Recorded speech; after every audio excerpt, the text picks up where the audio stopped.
Movies don't get much cooler than the Matrix, and naturally any phone used in the Matrix is uber cool too. That's why the Nokia 8110 had a cult status back in 1999 with a mechanical spring-loaded mechanism that revealed the keypad and answered calls when a button was pressed. Now almost 20 years later, Nokia has revived the 8110 brand name with a handset that's inspired by the original.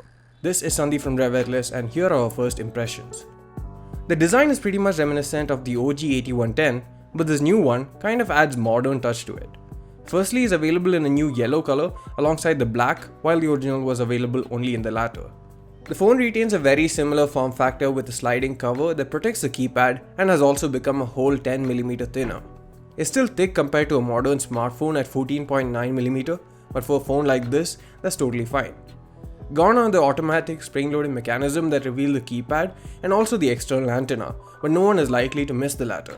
Also on board are things like a 2.4-inch 320x240 pixels color screen, Snapdragon 205 dual-core processor, 512MB RAM, 4GB internal memory that's expandable, 2MP camera, Bluetooth 4.1, and lastly it also comes with 4G VoLTE and you can also use it as a hotspot.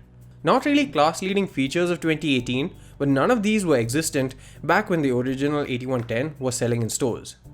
Build quality is pretty good and the phone feels well put together, although the phone is largely made of plastic.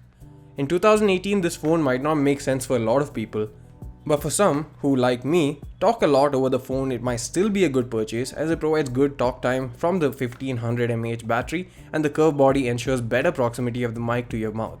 For the rest is simply a trip down memory lane, and it's great to see Nokia bringing back some of the things that we love.